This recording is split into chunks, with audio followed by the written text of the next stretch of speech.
Donc moi c'est Guillaume Leroy, je suis freelance depuis maintenant septembre dernier. Je me suis lancé en freelance parce que j'ai eu énormément d'expérience en CDI et j'ai préféré finalement faire ce que je faisais mieux, c'est-à-dire régler un problème au cas par cas et m'en aller après. Je suis également DevRel pour Groupees, donc c'est une communauté de freelance où on place chez des clients, voilà. Et en parallèle de ça, je suis cofondateur de la Cloud Native Montpellier. En ce moment, on parle surtout de GenAI. Je pense que c'est la voie que beaucoup de gens utilisent pour faire justement de l'AI pour simplifier les tâches du quotidien de manière générale. C'est un super assist, hein. Donc, le plus dur, c'est le partage de connaissances, c'est-à-dire que c'est très compliqué pour un développeur senior de partager sa connaissance à un junior, parce qu'en général, c'est lui qui a tâche, c'est lui qui est un peu sous l'eau. Donc il faut qu'il arrive à dégager du temps pour pouvoir former les jeunes et faire en sorte de faire grandir l'équipe.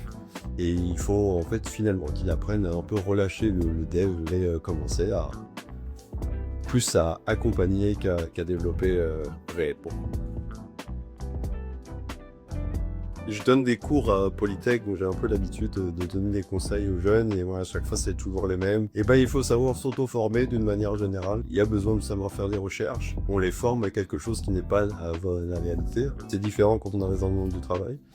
Et on a la chance de pouvoir changer facilement si ça nous plaît pas. Donc je pense qu'on peut être en valeur avec certaines éthiques, garder nos éthiques et pouvoir bosser là où on veut et se former sur les technos qu'on avait envie d'apprendre. Donc ça va être flexible d'une manière générale.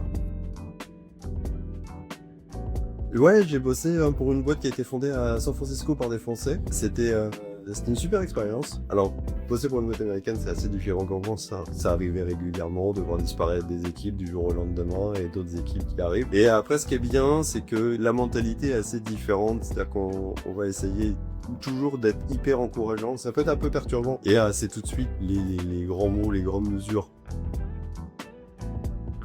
Chez Groupees, je bosse beaucoup avec quelqu'un qui s'appelle Mazloum Tosun. Il a eu l'idée de créer un projet il n'y a pas très longtemps pour créer des environnements éphémères sur du BigQuery. Globalement, on peut pouvoir exécuter des tests d'intégration sur du BigQuery.